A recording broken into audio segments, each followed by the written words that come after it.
pagi Kak. Pagi. Selamat datang di ruang konseling. Oh iya, gimana kabar hari ini?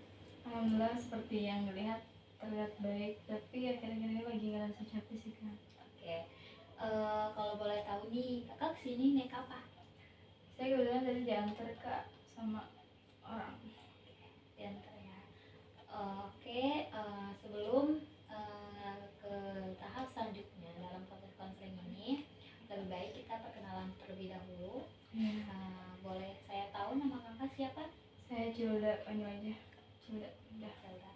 Oke, saya panggil dengan Teh Cilda ya. Iya boleh. Oke, saya di sini ingin memperkenalkan diri. Saya di sini selaku konselor. Nama saya Tia Ayu, boleh kakak panggil Kak Tia. Sebelumnya saya ingin bertanya, apakah kakak kesini ini kemauan sendiri atau paksaan dari orang lain? Kebetulan kemauan sendiri sih Kak. Emang lagi pengen ada yang diceritain aja gitu. Oke, kemauan sendiri ya. Iya. Sebelumnya Teh Cilda ini sudah pernah konseling kah atau baru pertama kali? Baru pertama kali ini melakukan konseling. Karena Teh Cilda ini baru pertama kali konseling ya, di sini saya ingin menjelaskan konseling ini apa ya, maksudnya apa itu konseling ya kan? Jadi konseling ini suatu layanan yang berusaha untuk membantu klien atau Kak Cilda dan menyelesaikan permasalahannya yang dilakukan oleh seorang profesional, yaitu saya sendiri konselornya, dan ada proses melayani dan dilayani. Nah, di sini saya akan melayani Teh Cilda dan Teh Cilda ini dilayani oleh saya, kan? Dan untuk mengoptimalkan klien atau potensi dan mengentaskan kegiatan klien agar mampu untuk mengambil keputusan yang tepat baginya. Sampai sini apa sudah bisa dipahami? Cukup dipahami sih. Kira-kira untuk melakukan proses konseling itu optimalnya dalam durasi berapa lama ya Pak? Nah, untuk durasinya ini dalam durasinya ini kita mengadakan 2 kali pertemuan. Nah, di setiap pertemuannya ini dalam kurun waktu 30 sampai 40 menit. Apa saudara Teh Cilda keberatan? Iya sih. Nah, oke. Di dalam proses konseling ini Teh Cilda ini tidak usah khawatir tentang curhatan atau cerita yang Teh Cilda akan ceritakan ke saya itu takutnya kan melebar kemana-mana ya kan. Nah, dalam proses konseling ini kami ada asas kerahasiaan. Jadi saya akan menjaga cerita dari Teh Cilda yang diceritakan kepada saya. Jika nanti cerita Teh Cilda ini tidak bisa saya tangani, saya mohon izin untuk memberikan permasalahan ini ke atasan saya, ya kan? Jadi Teh Cilda ini tidak usah khawatir nanti takutnya ceritanya akan melebar kemana-mana. Jadi Teh Cilda ini sebisa mungkin untuk terbuka bersama saya, ya kan? Jadi Teh Cilda ini tidak usah khawatir. Di sini saya akan menjaga rahasia karena dalam proses konseling ini memiliki kode etik, yaitu berkewajiban penuh memelihara dan menjaga semua data dan keterangan dari klien atau yang biasa kami sebut dengan asas kerahasiaan. Nah, dan adapun ada asas kesukarelaan, yaitu di mana klien bersukarela untuk menceritakan apa yang harus diceritakan, serta ada asas kenormatifan, yaitu sesuai dengan tata tertib atau peraturan yang ada di dalam proses konseling ini. Lalu ada asas yaitu keterbukaan, di mana seorang klien terbuka bercerita apa yang menjadi masalahnya kepada seorang konselor. Nah, jadi syukurlah kalau emang ada asas-asas yang harus diperhatikan, jadi saya nggak perlu khawatir lagi. Oke. Enak jadinya pakai gitu. Oke, jadi saya sudah menjelaskan asas dari konseling ini. Iya. Saya juga sudah menjelaskan tentang konseling ini, dan saudari Tecilda ini kan sudah memahami dan sudah ada kontrak waktunya juga, yaitu dalam waktu 30 sampai 40 menit. Oke. Dan saudari Tecilda juga sudah bersedia. Iya. Oke, jadi gimana nih? Apa yang ingin Anda ceritakan?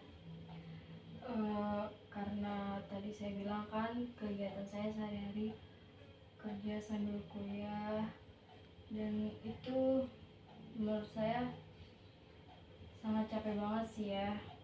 Apalagi saya juga ngerasa kalau saya itu belum bisa secara maksimal mengatur waktu gitu. Oh ya, terus? Jadi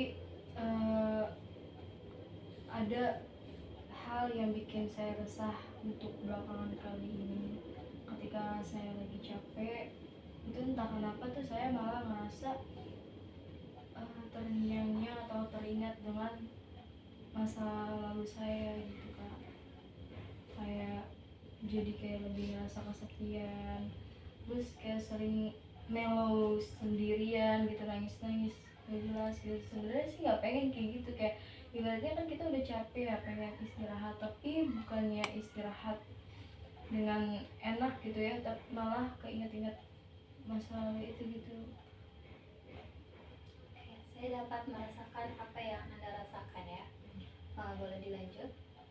Ya, terus sebenarnya salah nggak sih kalau misalnya saya bilang apa yang saya alami itu merupakan inner child gitu atau trauma dari masa kecil?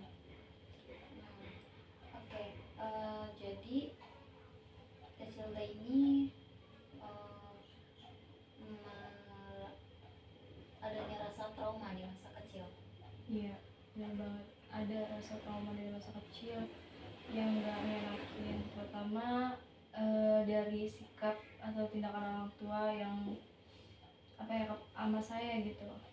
Seperti apa trauma yang itu? Misalnya gimana ya, dulu tuh kan orang tua itu, saya agak susah sih ya ngungkapinnya. Dulu tuh orang tua kerja dua-duanya, baik ayah ataupun ibu saya pun diurus oleh nenek saya sendiri. Dan dari masa sekolah sampai sekarang pun bisa dikatakan komunikasi kita tuh nggak begitu baik gitu dalam keluarga. Terus ada suatu momen dulu tuh dimana saya nggak pintar dalam belajar, dalam akademik. Ketika saya minta diajarin oleh orang tua saya malah membentak saya dengan kata-kata yang kurang mengenakan. Dan itu salah satu hal yang selalu terngiang-ngiang buat saya, sehingga saya sampai sekarang pun belum bisa memaafkan atau menerima kejadian itu gitu. Saya dapat merasakan apa yang Tecilda rasakan dan Tecilda alami. Kenapa orang tua bisa bersikap seperti itu, dan kenapa bisa menjadi trauma? Apa penyebabnya? Apa ya,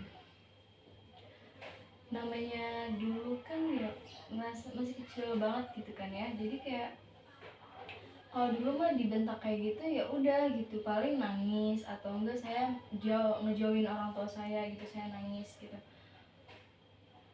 kayak sakit hati aja gitu, sakit hati yang nggak bisa diterima. Gimana sih, susah dijelaskan juga sih perasaan saya waktu itu. Coba saudari Tecilda mencontohkan kenapa sikap dari orang tua Tecilda ini yang akhirnya membuat Tecilda ini trauma. Misalnya kayak gini, ketika yang saya ingat ya waktu itu, ketika saya bertanya kepada ayah saya gitu, ayah ini apa sih jawabannya gitu kan, caranya kayak gimana gitu. Entah kenapa mungkin waktunya nggak tepat apa gimana, tiba-tiba ya saya malah marah gitu, kok soal kayak gini nggak bisa dijawab gitu, kan udah kelas 5, karena saya waktu itu udah kelas 5.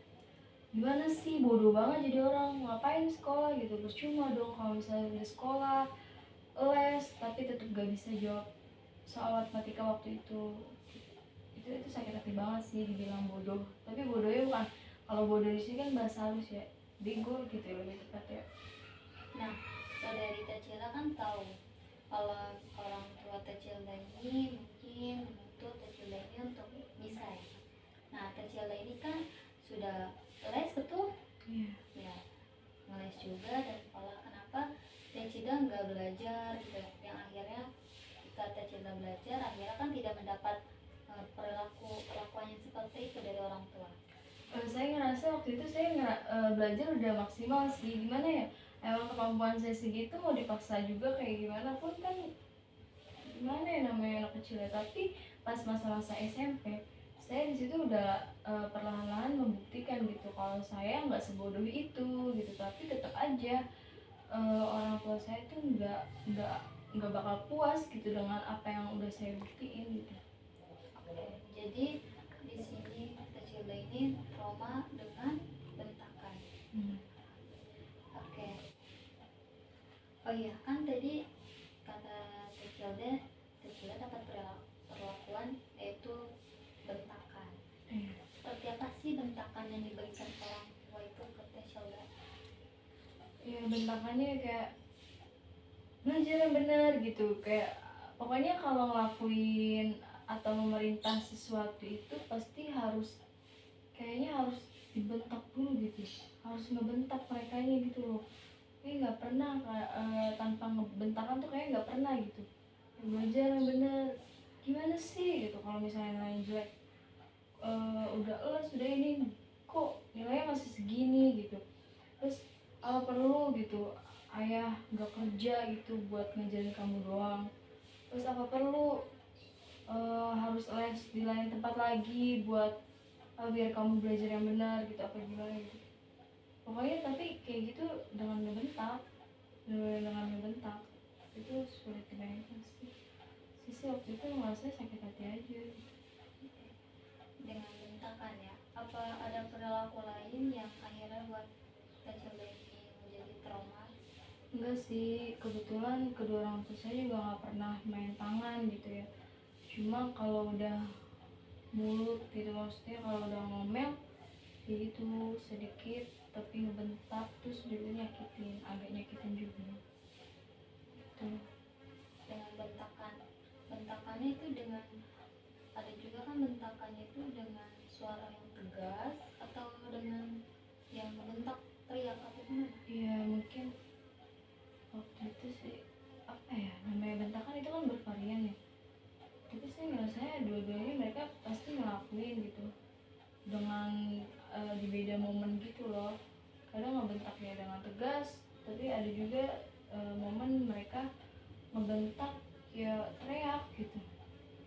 Nah, misalnya kalau waktu itu kan saya pernah pulang malam atau telat gitu ya pulang gara-gara kerja kelompok, terus ya dibentaknya teriak gak sih, masih inget rumah gituin, kalau apa ya, kalau emang mau pulang nggak usah pulang gitu, udah keluar aja dari rumah gitu. Itu kan secara langsung dibentak kan, bentakan penuh emosi juga.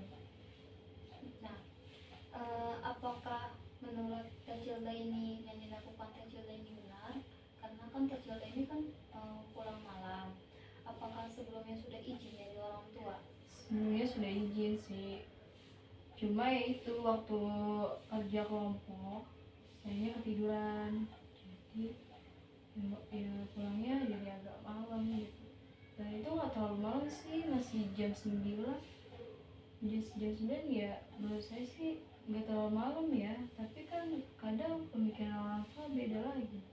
Apakah Tecila sudah menjelaskan? Maksudnya kenapa Tecila pulang ini karena ada sesuatunya, maksudnya ada Udah ngejelasin, cuma malah dibilang alasan itu gitu, paling main apa gimana, ya udah, kalau misalnya orang tua kita udah berpikir kayak gitu ya kita bisa apa, kan nyatanya emang kita nggak kayak gitu. Jadi ya udah, cuma bisa diam aja sambil mikir.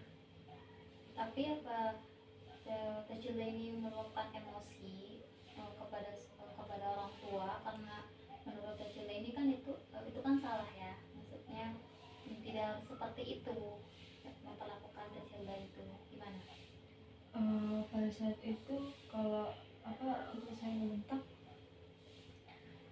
saya cuma bisa diem aja sih ngedengerin ocehan mereka gitu ya, karena percuma juga kita mau nunjukin bukti apa gitu kan, kalau kita ketiduran atau gimana yang mereka berpikir kita main ya itu kan di luar kendali kita. Jadi udah langsung ke kamar aja gitu, langsung ini menyendiri aja, udah nggak ngelawan, nggak mau diambil pusing. Dan saat itu berpikirnya ntar juga besok baik lagi gitu. Tapi apakah besoknya bersikap biasa lagi atau masih terbawa suasana? Masih terbawa suasana. Itu yang sangat-sangat tidak mengenakan dalam keluarga saya sih, lebih tepatnya. Jadi kalau misalnya ada masalah itu apa ya, pada hari itu tuh nggak langsung diselesain, jadi hari selanjutnya malah berlarut-larut, entah sampai kapan, total itu juga baik lagi. Tapi yang nggak enaknya itu kayak kalau emang kita salah terkadang ya harusnya ya kan dibilangin gitu ya, tapi kita tuh malah diemin. Keesokannya ya saya malah diemin. Oke, saya bisa merasakan apa yang saudari Teh rasakan. Jadi saya ingin bertanya nih, di dalam keluarga Teh Cilda ini Teh Cilda ini berapa bersaudara? Oh iya, kebetulan saya anak pertama dari 4 bersaudara. Nah, apakah saudara-saudara Teh Cilda ini diperlakukan sama oleh orang tua atau hanya Teh Cildanya saja? Enggak sih, beda-beda banget malah. Saya juga nggak tahu ya kenapa beda-beda, mungkin karena emang saya anak pertama jadi saya harus dituntut ini itu gitu. Tapi ya gimana lagi ya, berat juga gitu. Saya maksudnya saya kan dari kecil ibaratnya tidak mendapatkan sepenuhnya arahan atau kasih sayang dari mereka. Ya harusnya mereka memberikan hal yang setimpal gitu, kalau emang mereka menginginkan saya harus bisa ini itu gitu. Tapi entah kenapa ya mereka kayak gitu, cuma bisanya marah aja gitu. Dari proses konseling dari awal sampai akhir ini, saya dapat menyimpulkan untuk sementara yaitu Teh Cilda ini mengalami suatu pengalaman bahkan yang mungkin dianggap buruk, dengan cara bentakan yang diberikan oleh orang tua, dengan cara Teh Cilda ini harus sempurna di mata dia, harus bisa segala macam ya kan. Nah, oke. Lalu ada cerita apa lagi yang membuat Teh Cilda ini mengalami keresahan atau mungkin trauma sampai saat ini yang masih dirasakan? Kadang sometimes ada waktu dimana saya tuh entah ini dampak dari traumanya atau apa, tapi saya suka ngerasa kayak panic attack gitu loh. Ada dimana waktu saya ngerasa ya tiba-tiba kesel, takut gitu, kayak gemeteran gitu, kayak pengen ngungkapin emosi tapi nggak bisa ditahan, apa ya, tapi nggak bisa jadi ditahan. Jadinya kan kayak ya udah cuma bisa nangis, tapi nangisnya tuh bener-bener kayak cuma bisa dipendem doang gitu, nggak pengen ada orang yang tahu gitu. Apa penyebab dari panic attack-nya ini? Ya itu ketika saya capek, entah kenapa kalau teringat masa lalu, jadi kayak langsung panik attack gitu, langsung terngiang-ngiang, dan reaksinya jadi kayak gitu, reaksi dari tubuh saya jadi kayak gemeteran, jadi sesek gitu deh napas, jadi ya pokoknya gitu deh. Apa panik attack ini karena hanya karena masa lalunya atau karena emang ada kejadian yang tidak bisa dilupakan, jadinya akhirnya menimbulkan ini gitu loh, menimbulkan panic attack ini. Saya ngerasa belum bisa memaafkan masa lalu saya gitu aja. Jadi saudara kecil ini belum bisa memaafkan. Apa alasan yang belum bisa memaafkan? Saya juga belum tahu, makanya saya kesini ya, saya mau mencari tahu gitu ada apa dengan diri saya sendiri gitu. Apakah sebelumnya saudari Cecilda ini berpikir, maksudnya gimana ya, mengenali diri Cecilda dulu gitu loh. Kalau dalam mengenali diri, jujur mungkin saya belum sepenuhnya untuk mengenali diri saya, karena entah kenapa saya juga kayak masih ngerasa mencari jati diri saya gitu. Jadi panic attack ini kan ada problem dari masa lalu. Nah, dari cerita yang saya dengar, yang saya dapatkan dari saudari Cecil lagi, kan masa lalunya itu dari orang tua yang kurang ya kasih sayang, dan perilakunya yang selalu gimana ya, berbuat kasar ya, tidak mungkin bentakan yang diberikan kepada saudari Tecilda, di mana posisinya itu Tecilda itu butuh dukungan, butuh kasih sayang, tapi saudari Tecilda ini tidak mendapatkan itu. yang akhirnya membuat Tecilda ini tidak memaafkan masa lalunya, ya kan? Apakah sampai sekarang bentakan itu masih didapatkan? Kalau untuk saya bentakan itu nggak pernah sih. Jadi akhirnya malah sekarang saya semenjak udah dulu sekolah itu jadi kayak dibebasin gitu sama mereka, tapi dibebasinnya jadi kayak dibebasin banget gitu, sampai saya pulang pun kadang nggak ditanyain gitu. Pun kalau emang ditanya, kalau saya ya udah di rumah lagi gitu. Paling yang dapat bentakan itu ya adik-adik saya. Nah, ketika adik-adik saya dibentak, nah di situ tuh momen-momen dimana saya pasti kayak kesel, kayak aduh bisa gak sih gitu, nggak usah teriak gitu loh. Anak kecil justru kalau misalnya diteriakin gitu, dibentak kayak gitu ya malah jadi dong, iya gak sih gitu.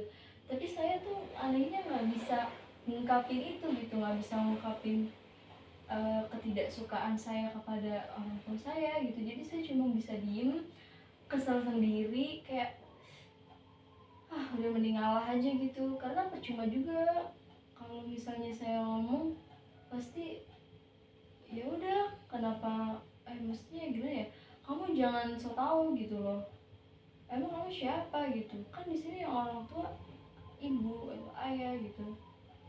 Nggak usah sok dewasa atau nggak usah sok paling benar gitu, malah gituin intinya, malah jadi dibalik-balikin. Oke, dulunya kan kata Tecilda ini masa kecilnya ini kan mendapat bentakan dari orang tua. Nah, tadi ketika saudari Cilda sudah beranjak dewasa, malah mendapatkan kebebasan, yang dimana artinya tuh seperti pulang malam pun udah gak bakalan ditanya ya kan. Nah, itu apa sih penyebab dari itu? Itu dia, saya juga justru bukannya apa ya, pas dibebasin gitu saya bukannya ngerasa seneng, tapi justru saya jadi bingung gitu loh, kok malah kayak gini gitu. Karena mungkin dulunya udah dibiasakan dengan perlakuan yang apa ya, dikekang, terus penuh omelan gitu, terus tiba-tiba sekarang dibebasin gitu aja, nggak ditanya, nggak ada apa, ya udah kayak terserah aja gitu. Nah di situ justru jadi kebingungan saya juga gitu, kenapa jadi kayak gini, apakah apa ya, saya juga jadi kayak overthink gitu, kayak apa ada kesalahan dari saya yang mereka sampai mereka kayak gini gitu ya, sampai mereka malas negor lagi gitu. Jadi ya udah, jadi bener-bener bebas gitu aja. Saya juga bingung kak, makanya saya kesini. Apakah di rumah itu tidak adanya komunikasi antara mungkin anak-anak dengan orang tua gitu? Atau Bisa gimana? dikatakan kita miscommunication banget sih, apalagi sama ayah gitu ya. Memang tidak ada komunikasi antara anak dengan orang tua dan sebaliknya gitu di rumah. Bukannya nggak ada sih kak, tapi lebih tepatnya kayak kurang gitu loh, miscommunication banget, baik secara langsung maupun by phone gitu. Entah kenapa ya, sih juga bingung kesalahannya di mana. Orang tua saya menerapkan seperti itu, jadi dari sayanya atau dari adik-adik sayanya juga ya udah, jadi kayak nggak banyak omong juga, nggak bakal ada yang mulai percakapan kalau belum ada yang mulai gitu, benar-benar sepi.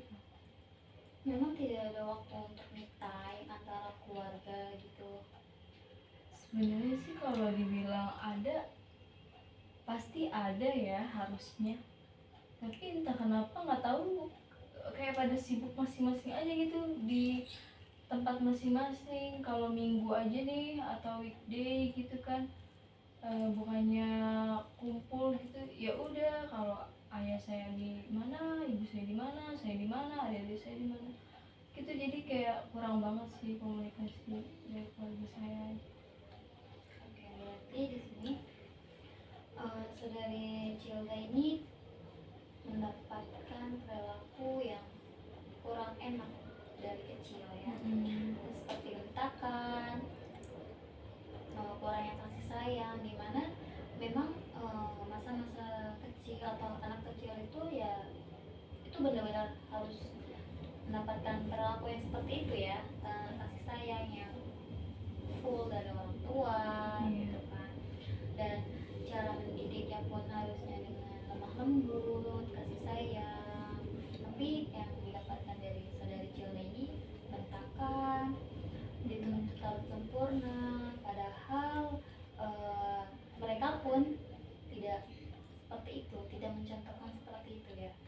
Ya ibaratnya kayak gitu, jadi kadang saya juga jadi kayak kalau di rumah tuh malah jadi kayak tersiksa gitu. Harusnya rumah jadi tempat yang paling nyaman buat terteduh kan, tapi saya malah jadi kayak malas di rumah. Jadi dan mungkin karena emang ya itu tadi kan, saya nggak dapat kasih sayang dari orang rumah, jadi saya lebih senang mencari kebebasan atau kasih sayang dari teman saya atau dari orang-orang di luar sana gitu. Oke, lalu apa ada cerita lain tentang yang disampaikan? Nggak ada sih kak, cuma itu aja gitu yang bikin saya resah banget. Sampai kadang saya juga sebenarnya capek juga ya, kayak saya harus setiap kayak ada masalah saya harus jarang di rumah. Sebenarnya saya pengen gitu di rumah terus, tapi kalau dengan kondisi rumah yang kayak gitu saya juga jadi males lah kayak gitu. Orang harusnya capek istirahat, ini capek malah jadi overthinking atau malah inget-inget sama hal-hal yang mengenakin gitu. Jadi ketika saudari Cilda ini mendapatkan masalah atau mengalami masalah, jadi mengalami masalah di rumah, jadi saudari Cilda ini memilih untuk keluar Ya, dan lebih baik, mengistirahatkan pikiran. ya lebih baik pergi aja gitu kalau misalnya di rumah. Kayak misalnya ibu saya lagi berantem gitu sama adik saya gitu, entah adik saya suka ngunjak gitu jadi mereka bertengkar, itu bukannya mereka yang gimana-gimana, tapi malah saya yang sakit hati, jadi malah saya yang baper. Jadi saya mending keluar gitu, daripada nanti saya di dalam rumah malah berlarut-larut dalam kesedihan atau keinget-ingat masa lalu. Jadi mending ya udahlah pergi aja gitu. Tapi saya juga sebenarnya tahu dengan saya pergi itu ya gak bakal nyelesain masalah saya atau gak mendapatkan ketenangan sepenuhnya gitu. Lalu menurut saudari Cilda, jika saudari Cilda ini memilih untuk kabur atau keluar dari rumah, itu bisa, apakah itu bisa menyelesaikan masalah? Justru kan ini mengakibatkan lagi korban seperti itu saudari Cilda ini kepada adik Cilda. Iya sih, saya juga sempat ada pikiran kayak gitu. Kalau saya pergi gitu ya, gimana perasaan adik-adik saya gitu kan. Tapi gimana ya, saya juga nggak tahu kenapa, saya juga bingung sebenarnya kenapa saya kayak gini gitu kan. Emang saudari Cilda ini tidak berusaha untuk memberikan masukan kepada orang tua? Sebenarnya saya ada keinginan buat kayak kita tuh sekeluarga ngumpul kayak ngelakuin TikTok gitu, cuma entah kenapa kayak belum berani aja gitu, belum berani, belum siap ngungkapin unek-unek gitu, siap ngungkapin keinginan saya sebenarnya dalam keluarga itu. Terus ya udah, jadi kayak cuma bisa diem, berantem sama diri sendiri, gak suka sama hal yang mereka lakuin, ya udah cuma bisa ngeluh-ngeluh aja dalam diri sendiri gitu sih Kak. Belum berani buat ngajak apa ya, berdiskusi gitu, nggak tahu kenapa. Soalnya takutnya saya mikirnya suka melo gitu loh, belum ngomong aja nanti udah nangis duluan, takutnya gitu kan, jadi kayak gimana gitu. Sedangkan saya tuh udah berprinsip, saya tuh nggak bakal mau nangis depan mereka gitu Kak. Apakah saudari Cilda ini pernah berpikir tidak, mungkin orang tua saudari Cilda ini melakukan ini karena kurangnya perhatian gitu ya dari anaknya kepada orang tua gitu? Ya sih, saya juga sempat ada pemikiran kayak gitu. Kalau dilihat juga ya, kalau saya lagi di rumah saya juga memperhatikan mereka kan. Kalau dilihat-lihat sih orang tua saya emang kayak bertingkah seakan-akan pengen diperhatiin gitu. Tapi gimana ya, dari merekanya aja ke kitanya kayak gitu kan, secara nggak langsung berarti mereka aja udah nanamin ke kita kayak gitu ya. Jadi mereka harus mendapatkan juga hal yang kayak gitu juga, walaupun mungkin itu terkesan egois, tapi nggak tahu itu terjadi gitu aja. Mungkin ini, ketika saudari Cilda mengalami gimana ya, ketika saudari Cilda ini berperilaku mungkin lebih baik gitu ya, dan mencontohkan adik-adik saudari Cilda ini, jadinya memberikan perhatian kepada orang tua, akhirnya ada keterbukaan di keluarga itu. Apakah akhirnya juga kan bisa damai gitu? Saya udah gimana ya, saya di rumah, kalau di rumah nggak pernah ngelakuin hal yang aneh-aneh sih, pasti saya selalu ngebantuin gitu, ngelakuin pekerjaan rumah. Pun di luar rumah juga saya nggak berlaku macam-macam, saya juga pasti itu jadi contoh buat yang baik gitu buat adik-adik saya, atau ngasih contoh yang baik buat adik-adik saya. Tapi kalau dalam miscommunication itu yang jarang bicaranya itu kayak otomatis aja gitu, kita kalau nggak ada yang mulai bicara ya nggak bakal ada yang mulai gitu. Oke, berarti dapat saya simpulkan dari proses ini, saudari Cilda ini kurangnya communication antara keluarga dan adik-adik juga gitu ya, kurangnya keterbukaan di antara keluarga, kurangnya quality time, yang mengakibatkan ini akhirnya mungkin tidak hanya dialami saudari Cilda, mungkin ke adik-adiknya pun merasakan ya apa yang saudari Cilda rasakan kepada orang tua. Ya kalau kurang lebihnya kayak gitulah perasaan saya yang saya alami sekarang gitu. Jadi gimana ya caranya kira-kira Kak, biar saya bisa nggak resah lagi. Terus kalau mau apa ya, di saat capek, kalau mau tidur juga nggak usah pakai kepikiran lagi sama masa lalu saya atau keinget-inget lagi gitu. Kira-kira baiknya gimana ya Kak? Oke, sekarang saudari Cilda ikuti perintah dari saya ya. Oke. Oke, sekarang saudari Cilda pejamkan matanya, lalu tarik nafas dalam-dalam, keluarkan pelan-pelan,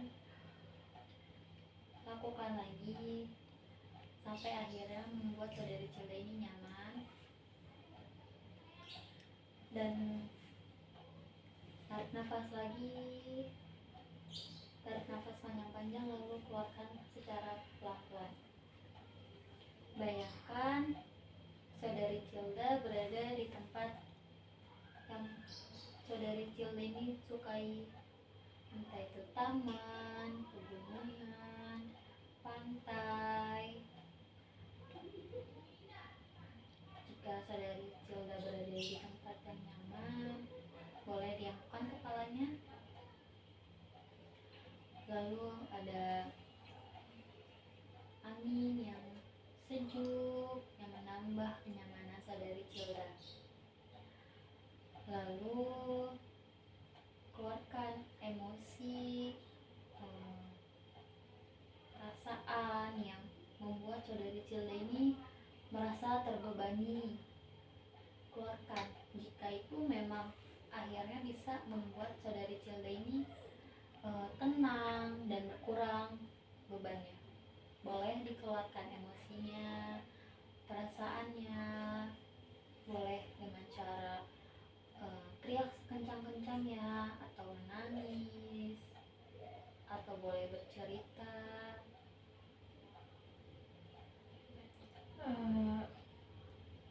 Sini aku cuma mau bilang kalau ya kita tuh sebagai keluarga nggak bisa hidup terus kayak gini gitu, karena gimana pun kan nanti gak selamanya aku sama ayah, aku sama ibu.